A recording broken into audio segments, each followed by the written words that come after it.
Hello, and welcome back to Dr. Bill's speech. Today we will look at the final part of the belief system. This is part 5. And if you have not seen 1 through 4, I would urge that you go to my YouTube channel or my Facebook page, which is called Dr. Bill Speak, and review 1 through 4 to get a better understanding of what we will cover today. We will cover the last part of this series today, and the beginning of the next video will be the videos regarding spiritual growth, how we do it, and how to avoid the pitfalls that the belief system has laid for us.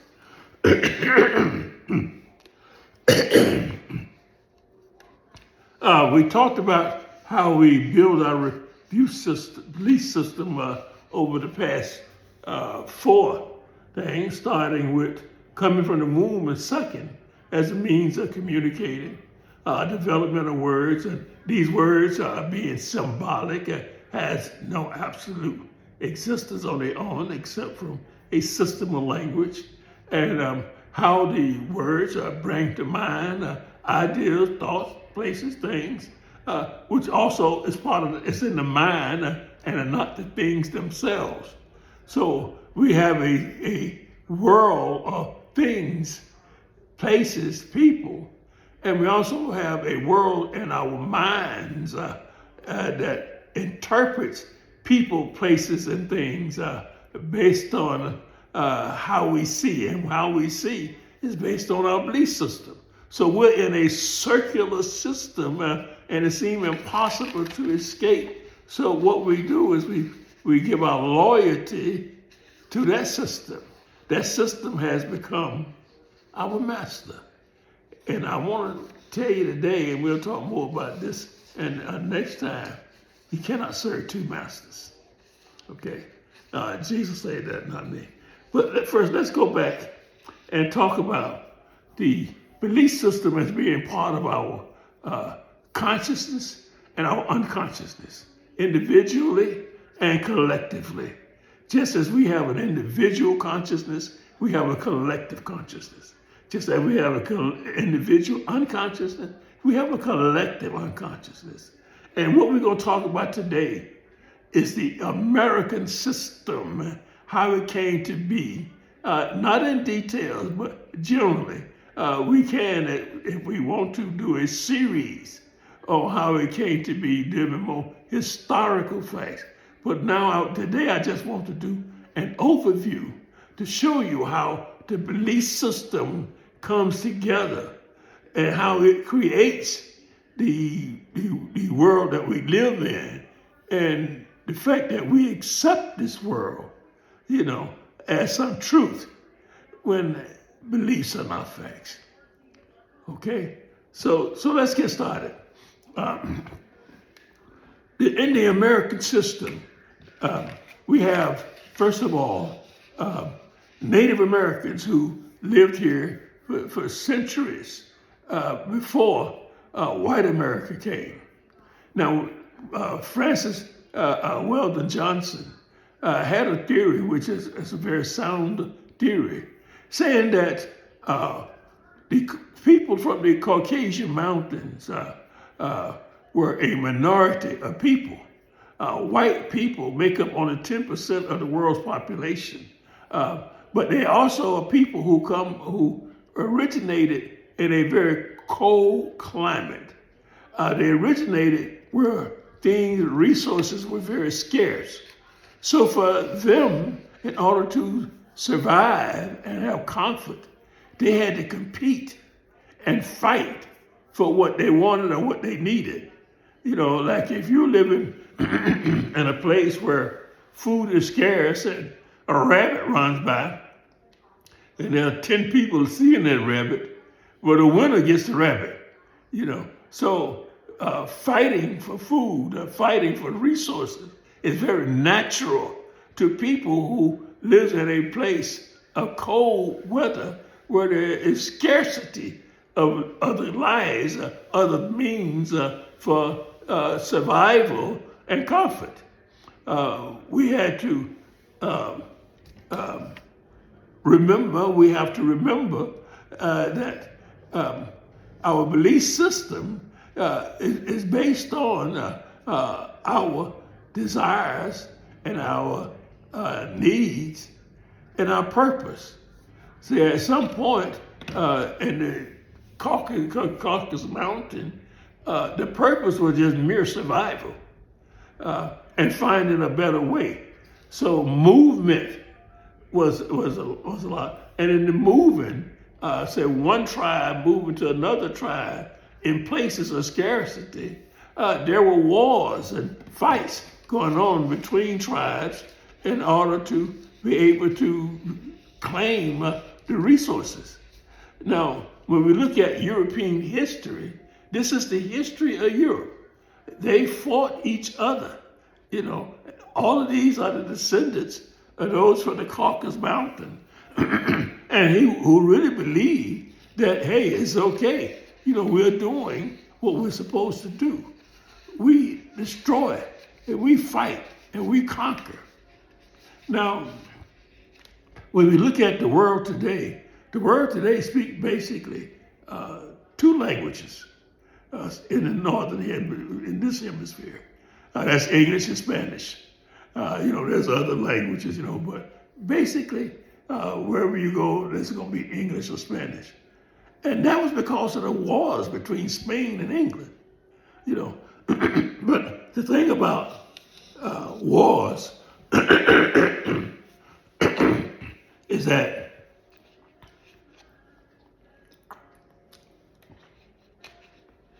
wars is the motherhood of technology.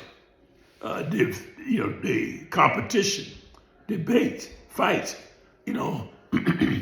stems from the need to compete for valuable resources, the need to leave Europe and go around the world seeking, quote, spices, but seeking resources that were not available where they were. Now, it's very important to understand that we're talking about 10% of the world's population. Marco Polo went to China, made a trip to China, and so did Jesus, but we'll talk about that later. Marco Polo made a trip to China, and he found gunpowder. And the Chinese had gunpowder for hundreds of years, and they used it for celebrations to make firecrackers. Marco Polo brought gunpowder back to Europe, and 2 years later they had guns. They had weapons of war.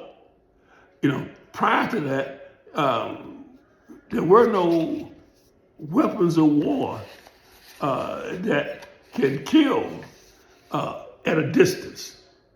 Maybe that might not be exactly right. But understand what I'm trying to say. I'm trying to say that these weapons of war, these guns, and small guns and big guns, made everything different, made war different. It made war something to relish, something to look forward to, because now you can conquer. You can just take over because you have superior weapons. Now, this is the people who set out from Europe to go to other lands to find resources. And when they go to other lands around the world, they find resources, but they also find people. Now, they find people who have a different understanding of life, a different belief. See, let's look at Africans in particular. When you look at the difference in the origin of African people, they were in a warm, hot, humid climate. And in a hot, humid climate, things grow. Animals have things to nourish us, they grow. You have ecosystems that are plentiful. You have smaller and larger animals. You have everything that's blooming. surviving is fairly easy. Even if there's a drought, there's always plenty of food. So you have people here that had no need for guns or had no needs for wars. Wars were introduced into Africa. But prior to that, there were no countries. There were just different tribes. And they were nomadic tribes, and there were tribes that were not nomadic. And tribes that were nomadic were greeted and they shared food, because there was always plenty of it. So you get a very festive people, a very giving and sharing people. And that's their who they are. That's what they had always been. But now, what happened when that people in a land of plenty, in a land that is bountiful, in a land where food and which includes fruits and vegetables and other animals are plentiful? What happens when there comes a group of people who are, first of all, only coming there because they're coming from a land of scarcity, a land with little or no fruits and vegetables and animals running around. But they're coming looking for it, and they're coming with superior weapons. You see, because of the background and culture of the European, they made weapons of war. Because of the African people, they made weapons for hunting and planting and growing and building. This is why the first university sprung up in Africa. First university sprung up in Mali. The richest person in the world was the Malayan prince. But we don't want to get into African history now because what we're trying to point out here is the conflict and the differences between the two cultures. And they meet. And when they meet, well, let me give you a little history that I've learned when I was in Kenya. There's a fort there called Fort Jesus. It was not always called Fort Jesus. It was renamed Fort Jesus by the Dutch. But it was a fort there that the Arab Muslims occupied. And they used that Muslim. There was an underground, cavern that led into the Indian Ocean. And they secretly used that to capture Africans and send them off into slavery across the Indian Ocean over to places like India and into the Middle East. Now, this went on a somewhat small scale, but when the Dutch got there and they saw what was happening, and they saw the gold and the diamonds and the food and the, quote, spices, they saw all the things that they needed and wanted and could have, including free labor. Things began to change. The Dutch left and they came back with an army. They came back and they conquered Mombasa. They conquered East Africa first, and then they conquered West Africa. By the time they got around to all the European nations, all of Europe was down conquering parts of Africa for two reasons. First of all, it was plentiful with food, and there was always a group of people who was always willing to give and to share, but was also a people that had skin pigmentation that could take the sun because they're from a sunny place. So they're just right for slavery. They're just there for the pickings. We could go in with our guns, kill a few, and the rest will run. And those that don't run, we'll bring them on back. We'll sell them. We will buy, we buy fruit, we buy vegetables, we buy meat. Why not buy people? And that was the beginning of the slave trade.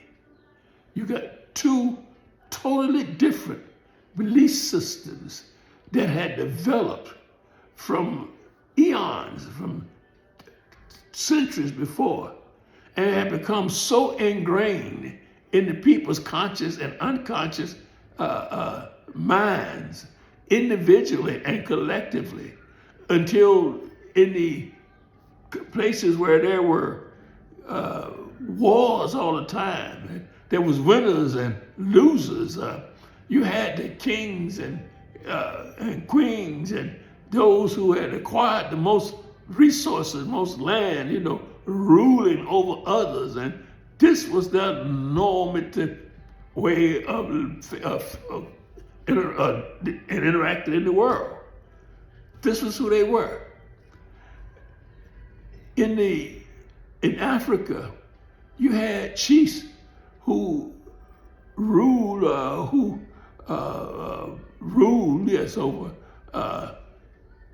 parcels of land and allocated, land and food and resources to the tribe members. He was their spokesperson, but the chief was not a warrior. So when the warring class came to the sharing class, they destroyed priests. They got rid of the leaders and took the workers as hostages and brought them to America. This is how we start our understanding of the American system. It was brought on by a group who came to this land. They saw this land. They saw the abundance in this land. And they saw the people in this land and they did not have guns. So they brought out their Bible and they used their Bible to say, what we have discovered, not the fact that 20 million people were there, but what we have discovered is a new Jerusalem. We got a New York, a new Canaan, a new Amsterdam. We got all this new stuff. And God gave it to us.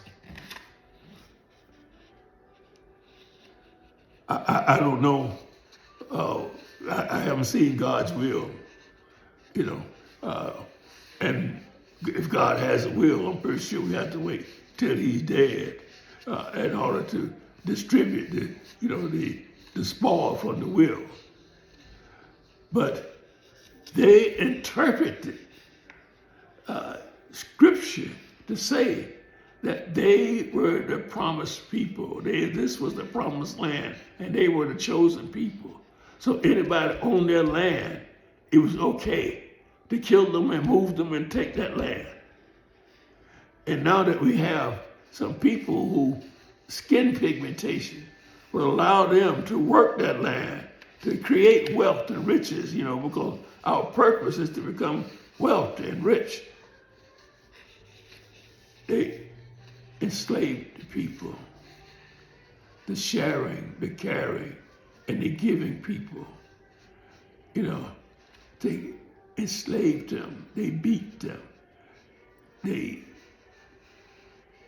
robbed them of their culture, their language, they robbed them of their religion and gave them their religion, like they say, in colonizing Africa, they always sent the missionary before they sent the military.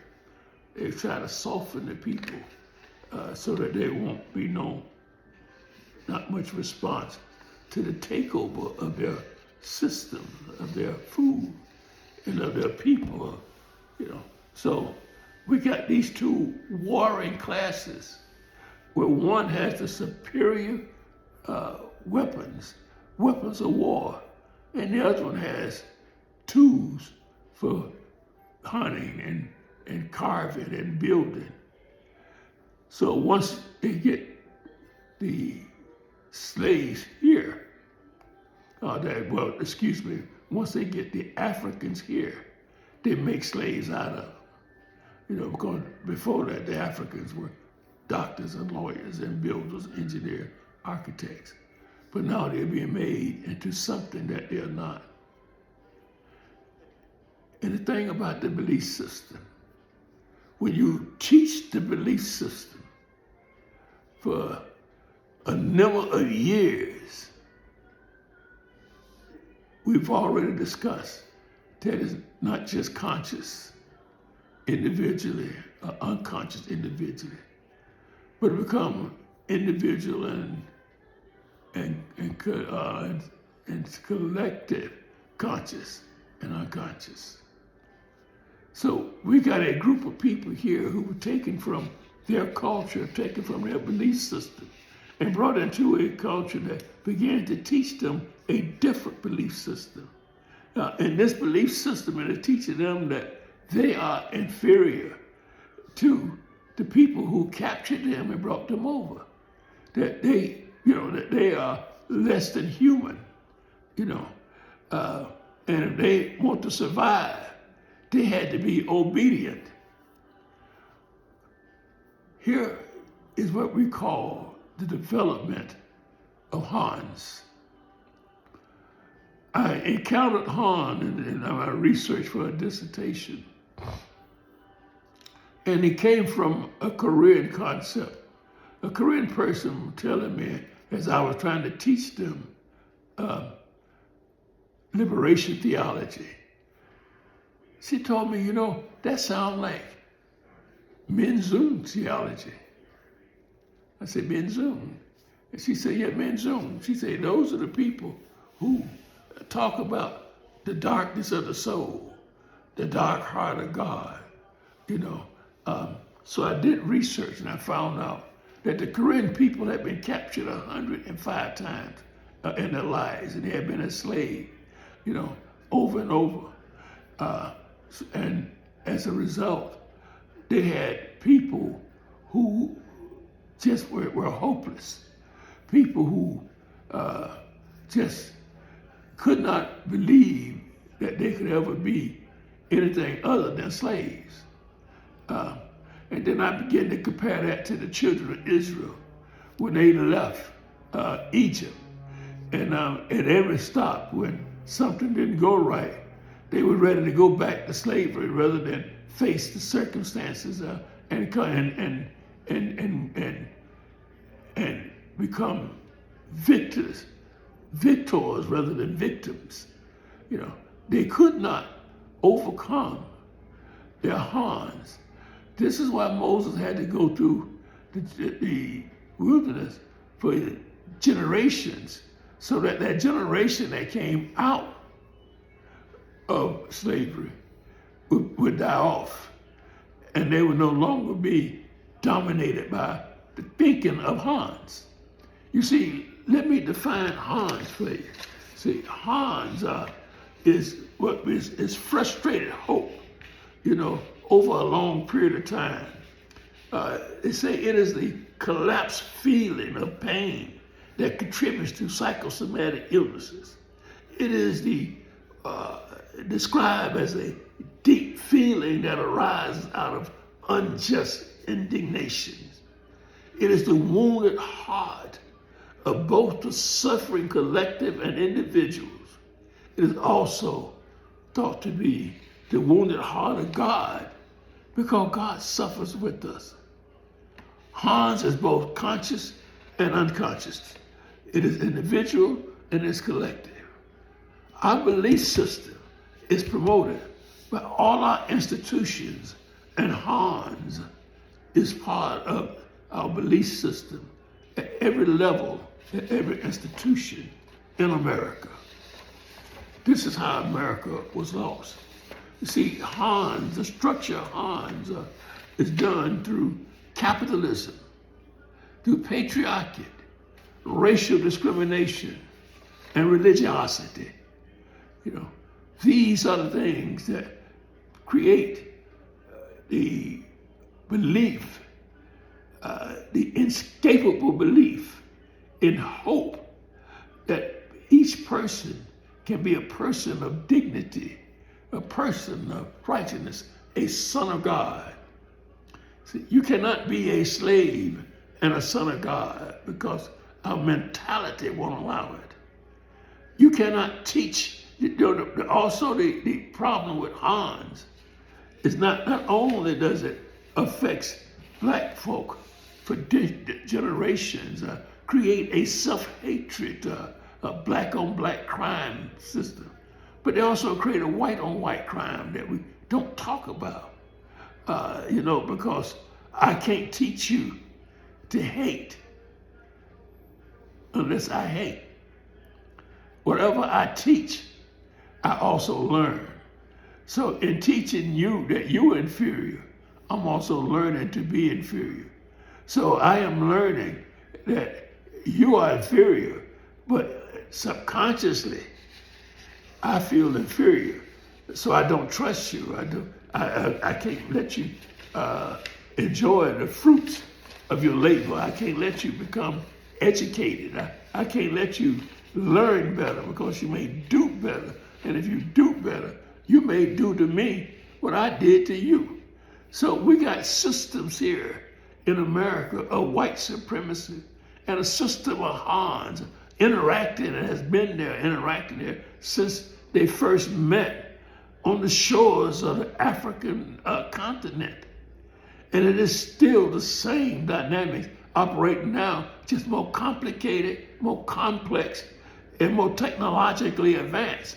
But it is the same in the thoughts that is controlling us, that has us divided, mixed up, and confused, has us as blacks be treated like animals, something to be used.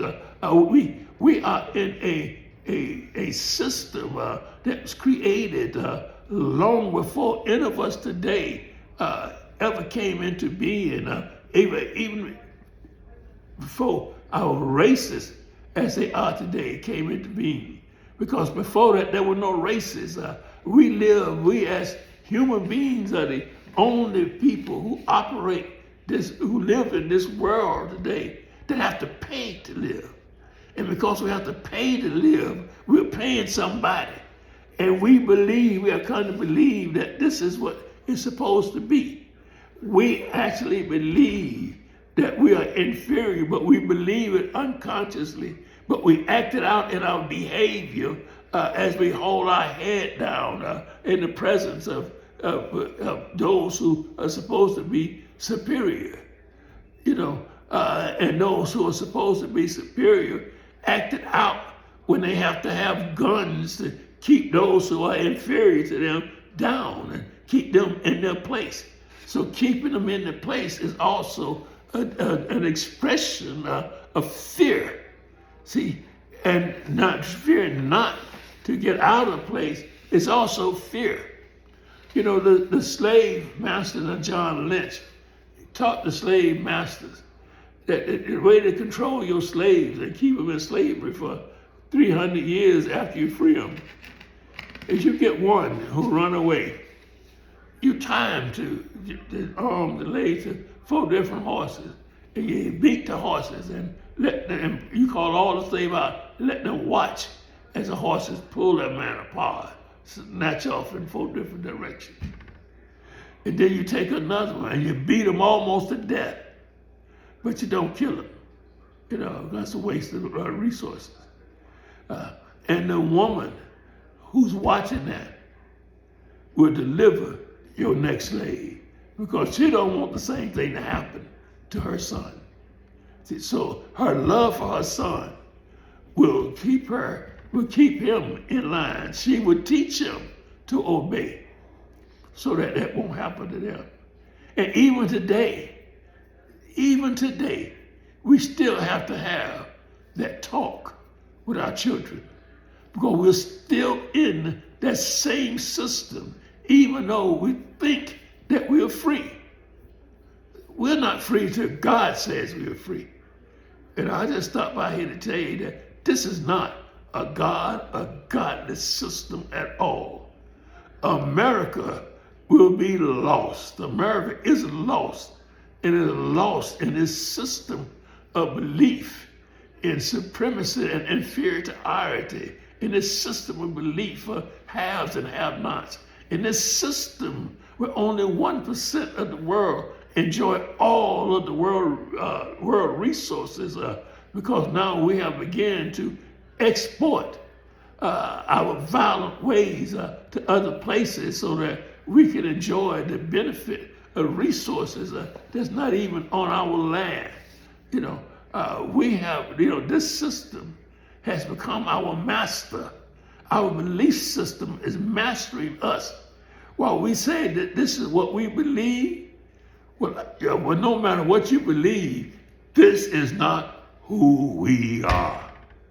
We are far better, far greater, far bigger than this American system. I know that we try to, we have people who fight the system, some aggressively like Malcolm X and Martin Luther King, and some passively like those who marry the white people so that they can prove that they are one. But either way, you're still perpetuating a system that says that as a man among men, you don't even exist. Now, the purpose of understanding Hans is not to create hatred or to create vengeance, because hatred and vengeance leads to violence, and that's part of the belief system. You can't be more violent than American people. They're the most violent people in the world, But what you can do is say, well, what other choice do we have other than this system? Because thanks be to God, God gives us other choices. We have had teachers and prophets and sages all through time that has taught us that the world is not our home, that the worldly beliefs is not what we want. Jesus taught us, and when I use Jesus, it's because I'm a retired pastor and I have studied it. I've studied it and I've preached it and I've taught it. Not that I believe that religion is the answer, but I do believe that some speakers, some teachers and preachers in Christianity, in Judaism, in Buddhism, in Islam, all have some part of the truth that God is trying to send to us here on earth. In India, it's called Baba, But because I know more, I taught world religion, and I know about world religion. But in becoming a pastor, I know Christianity. So I don't expect for you to believe Christianity because I use Jesus. So let's understand that. But I do believe in the teachings of Jesus. And Jesus taught love, and that's what we're going to get more into as we finish up on this belief system. So let's understand something. As I close down this fifth part of the belief system, beliefs are not effects. The belief system starts with our sucking when we come out the womb as a means to survive. It is continued by how we are greeted by the world and how we how our needs and wants are satisfied. It is further determined how we see our purpose in life. Our purpose determines how we will seek our survival and our comfort. But there's two main purposes. One is based on fear, and the other is based on love. When Jesus talks about the kingdom of God is within, he is talking about that love, because God is love, And once you get there and you begin to speak, you'll hear me talk about the Holy Spirit. You don't have to believe in the Holy Spirit. You don't have to use that terminology. If you choose to, you can use terminology like universal inspiration, because things like karma universal inspiration is a fact. We are citizens of the universe, and the universe has rules, you know, and and God has laws, and we have to learn to live only under God laws. The laws that we've learned in our belief system are keeping us in slavery, keeping us demeaning. But we'll get more into that as we continue the spiritual growth series. Starting next series, we will get into atonement. That would be the first principle. And that would be the principle that we would talk about throughout all of the spiritual principles. So those who have been in recovery will hear some of these principles that we learned in recovery. I will gladly give out some of those principles. But those in recovery will learn that our principles go beyond those we learn in recovery. So I hope that you continue to keep up this series. If you like this, just hit like and subscribe. And subscribe to this series. If you haven't seen 1 through 4, please see 1 through 4. I try to keep them 20, 25 minutes so they won't consume all of your time to watch them. And I hope that you find them enjoyable. But most of all, I hope that you find them life-changing so that you can have a better life. And I can share with you how I feel like I'm having a better life. Thanks be to God. Thank you. And you have a great, great life.